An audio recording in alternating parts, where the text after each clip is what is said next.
جبل يمكن نقول عليه واحد من أغرب الجبال في سيناء. ناس بتعتبره جبل مقدس وناس بتربطه بالأساطير القديمة، ناس تانية شايفة إنه كان مركز رهبنة من قرون طويلة. كل ده في مكان واحد اسمه جبل سربال. ولكن إيه قصة الجبل ده وإيه اللي مخبيه؟ هنعرف كل ده وأكتر في الفيديو ده، فخليك متابع معانا.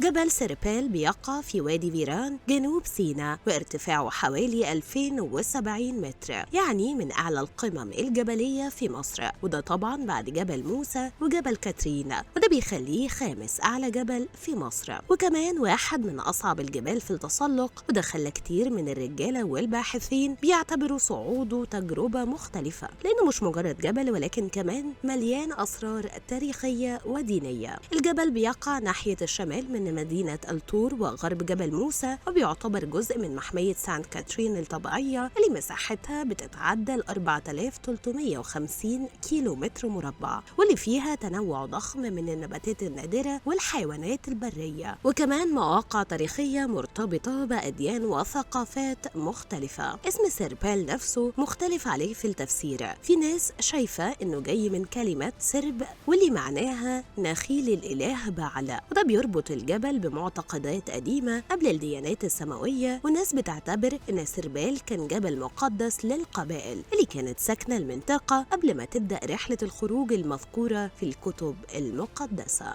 وفي روايات أخرى بتقول إن جبل سربال نفسه هو جبل سيناء اللي اتلقى فيه الوصايا العشر، بس الرأي ده مش عليه إجماع. اللي بيميز الجبل كمان إنه كان في العصور المسيحية المبكرة مكان بيعيش فيه السواح والرهبان في مساكن محفورة في الجرانيت، ولسه موجودة بعض أثارها لحد دلوقتي. وكمان في دير من القرن الرابع اتبنى عند قاعدة الجبل، وكان مركز روحي مهم في الوقت ده. ده غير إن هو لسه موجود فيه نقوش حجرية كتيرة، بعضها باليونانية على الصخور في سفح الجبل وعلى الطريق اللي بيؤدي للقمة. وده دليل على إن المكان كان مركز نشاط ديني وثقافي كبير في الفترة دي. في طريق صعود الجبل في نقطة معروفة باسم وادي الكتابة أو المقطم، ودي مليانة نقوش ورسومات حجرية بتعتبر دليل تاريخي على وجود نشاط بشري من آلاف السنين.